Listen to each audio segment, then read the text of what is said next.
On this September 20th edition of Newswatch, we have coverage from last night's vigil for Celia Barquin Arosamena. And we'll give you the information on the installation of President Wendy Winterstein. I'll get you ready for Iowa State football and cross country this weekend. We do have a squall line moving across Iowa, and this line of storms has produced some stronger to severe thunderstorms with it. Want to know more? Stay tuned. Newswatch starts now.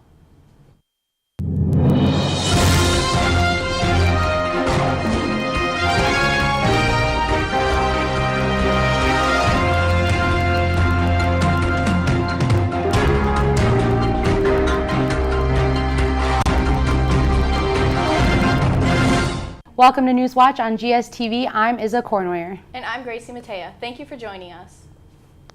Hundreds of Iowa State students gathered Wednesday evening for the candlelight vigil in honor of Celia Barquin Arosamena.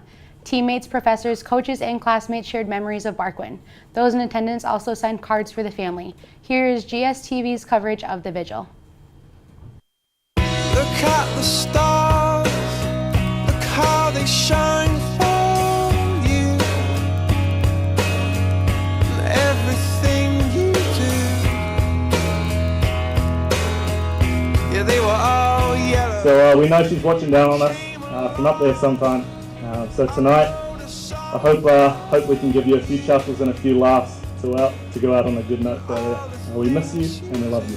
But her love for her family and their love for her and for you, made her so open and warm and confident and loving.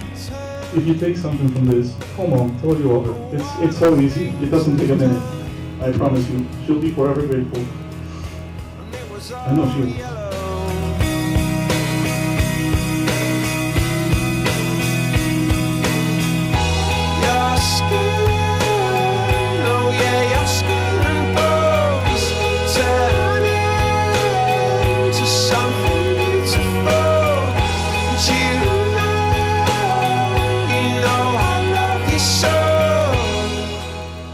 Iowa State planned to honor Barquin's accomplishments at this Saturday's home game. Officials say there will be a moment of silence before the national anthem Saturday to commemorate Celia's life.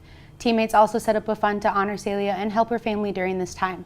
Those interested in donating can make checks payable to the Remembering Celia Memorial Fund and send to the First National Bank in Ames.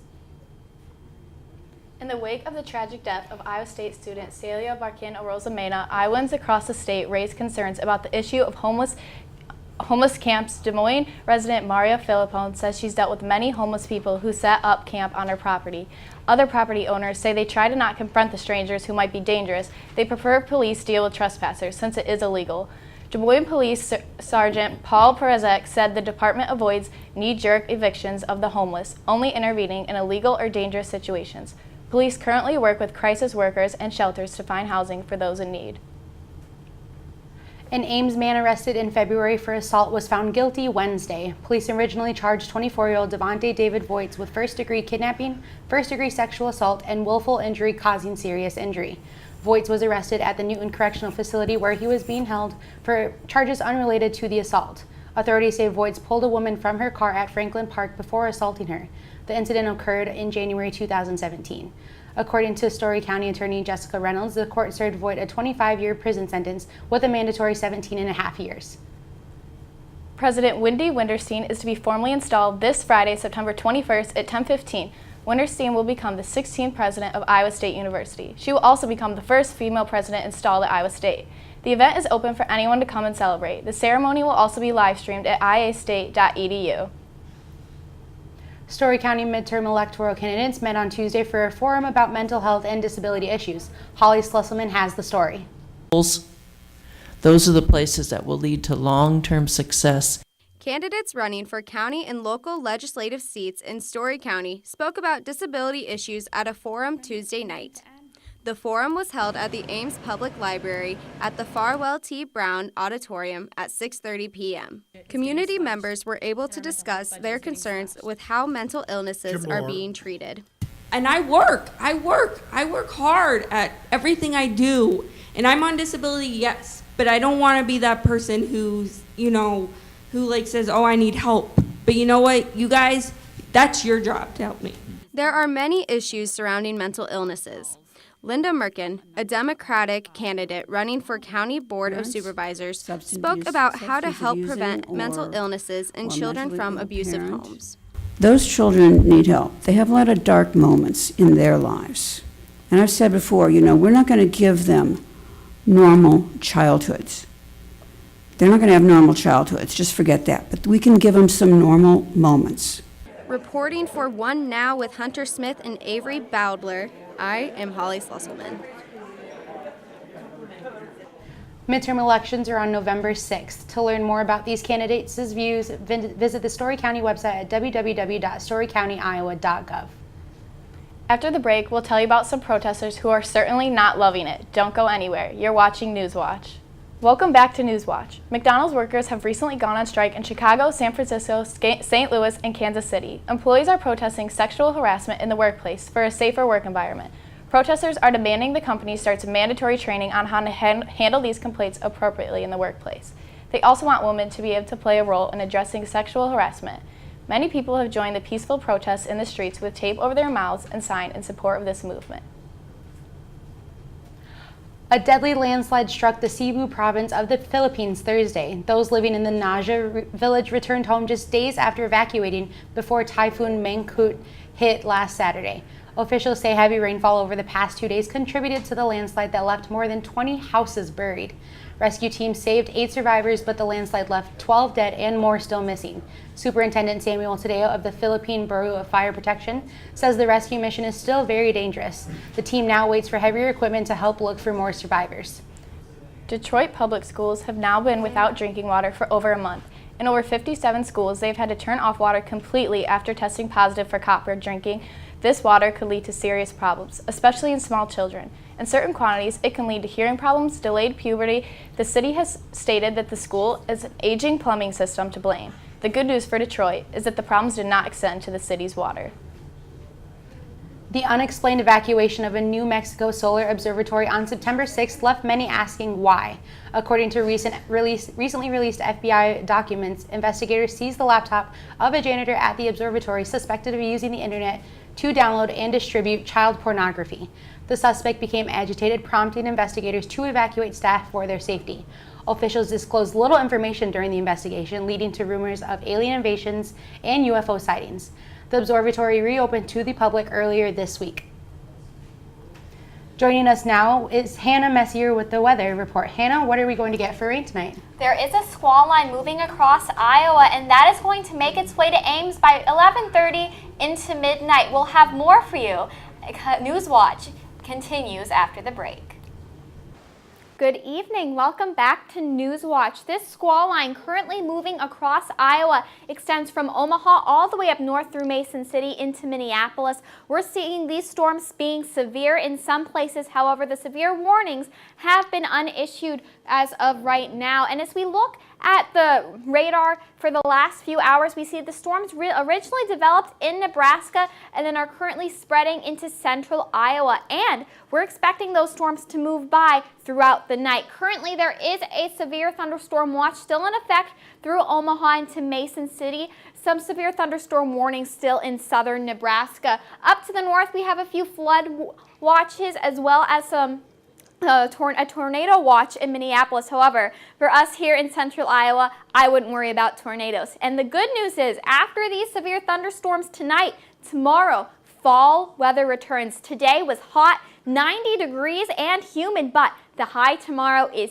60 degrees. So get ready to bring out those sweaters because fall is here and it's going to stick around through this weekend with upper 60s and 70s. Currently, it's 86 to 84 degrees in Ames, winds coming out of the southwest at 14 miles per hour. In Des Moines, it's 85 degrees, just a little warmer. And in other places, 82 in Creston, 83 degrees in Waterloo, 85 in Omaha. And you can really see that temperature change across those storms. 70 degrees in Sioux City and 70 in Spencer. And that is our future here for the rest of Iowa. Winds are also pretty blustery, 20 miles per hour in Creston, 29 in Carroll, 21 in Des Moines, and we're up to 19 in Ames. So it is a blustery night. Now that squall line, we are expecting that to move through Ames through midnight, and rain starting within the next couple of hours, and that rain is going to continue into eastern Iowa through the night. However, tomorrow things are going to start to clear out. Ames is going to be clear tomorrow, maybe a few scattered clouds to our north and south. However, as we look at the rest of the day, things continue to clear into the night. It's going to be cool, 40 degrees tomorrow night, and it'll be clear as well. So definitely go outside and take advantage of that. In terms of severe weather, Ames is still in a marginal risk for tomorrow, with a slight chance for severe storms in Des Moines, Creston, and also up in the northeastern corner of Iowa. Again, for the rest of tonight, 56 degrees will be the low temperature, with thunderstorms lasting pretty much all throughout tonight. But tomorrow, we have great news for you, 60 degrees. It'll be kind of shocking after today's 90-degree weather. Maybe a few clouds out there as well. And the fall weather continues through this week. 75 on Sunday, 78 on Monday. We're going to be in the 60s for Tuesdays and Wednesday, 64 degrees on Thursday. So fall is here, y'all, and we'll have more for you on Newswatch after the break. Welcome back to Newswatch. I'm Michael Mainzer with your sports update. On Saturday's football game against Akron, there will be a pregame and halftime ceremony to honor Celia Barquin Arozamena. In addition, both teams will be wearing stickers on their helmets labeled CBA. Celia was the Female Athlete of the Year in 2018, leading the Iowa State team to a Big 12 championship. All fans are strongly encouraged to wear yellow to the football game this weekend in honoring her. The Cyclones cross-country team has impressed so far this year, currently ranked number 5 in the nation. After taking 7th place last year at the NCAA Championships, ISU has high expectations once again as the top team in the Big 12. They will compete at 11 a.m. in the Nuttycombe, Wisconsin Invitational next weekend. Pittsburgh Steelers star running back Le'Veon Bell has yet to come to an agreement with upper management as the team prepares for their Week 3 matchup against the Tampa Bay Buccaneers, with replacement James Conner filling his role. At this point in the season, Bell and his agent are making it clear that he will not accept his franchise tag of $14.5 million, and there's a realistic chance he sits out the entire year. The Steelers are still looking for their first win of the year on Monday night. Online sports betting company FanDuel has agreed to pay a New Jersey man in full after a clear pricing error resulted in the man winning $82,000 after only betting $110. The United States Supreme Court lifted the ban on sports gambling just over 4 months ago, with this being just the first of many possible issues for the bookmakers. FanDuel CFO Kip Levin said that he hopes that the company can use this as a learning experience for their new customers about how sports betting works. After the break, we'll tell you about a club on campus that is putting the hip back in hop. Stay here, you're watching Newswatch. Welcome back to Newswatch. Dub H is one of the more upbeat clubs on Iowa State's campus. GSTV's Lucas Lovick has more. Celebrating their 16th year, Dub H has built a tradition of inclusion, family, and crowd-pleasing performances. What many may not know is that a dance background is not necessary to join the club. I came in just as myself. I didn't know anybody else. Most of my friends are actually in Dub H, so I think it's a great place to meet new people. I had some friends that I lived with that kind of got me into it, and I thought, I have no dance experience, like this is gonna be different. I'm glad I joined. I mean, it was a ton of fun. And it is fun. If you're not interested in competing, Dub H has a recreational team. If you love competing, you can audition for Innovation, the club's traveling and competition team. So we do have a performance team called Innovation, and that runs every spring semester. So I did do it last year. It was a lot of fun. It depends on how many people they take each year, but roughly like 30 members. And you just kind of travel around Iowa performing at different performances. Like we've performed at Iowa Wild, the hockey game.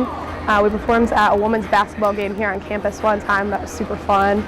With the hustle and bustle of being a student and performing, the relationships made in this club stick it through on and off the beat. It really is a family. Like you can lean on these people, trust these people. I'll study with them. I'll practice other dances with them. Just anything and everything. This is very inclusive, and they'll take you right in. With Maddie Leopardo and Lucas Lovig, I'm Les Mauricia.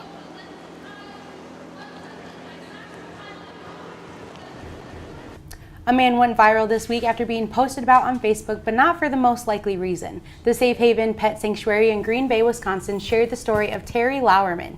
Lauerman began volunteering at the pet shelter over 6 months ago. Visiting more frequently now, Lauerman has since started taking naps with the cats. According to Safe Haven founder Elizabeth Feldhausen, the shelter rescues cats with disabilities that would otherwise be euthanized. There are currently more than 20 animals getting their share of catnaps in with Terry. After the recent hurricane in North Carolina, a man brought a school bus to the rescue, but for dogs. Tony Alsop is recovering stranded dogs with his school bus. Alsop renovated the bus for his cause by taking out the seats and replacing them with kennels, making it more dog-friendly. This isn't his first time doing this. When Hurricane Harvey and Irma hit, Alsop went to the streets in his animal rescue mobile. This time around, he has already saved 64 dogs and is bringing them to safer places. He's North Carolina's very own Noah's Ark. Now that's a bus I wouldn't mind riding. How about you guys? I don't know if I'd ride. I'm not really a dog person. What? No, I'm But just you would kidding. you would nap with cats with Terry though, right? Sure. Well, that's it for this September 20th edition of Newswatch. Follow us on all our social medias to see more news, weather, and sports. Remember to be kind and have a great night, Ames.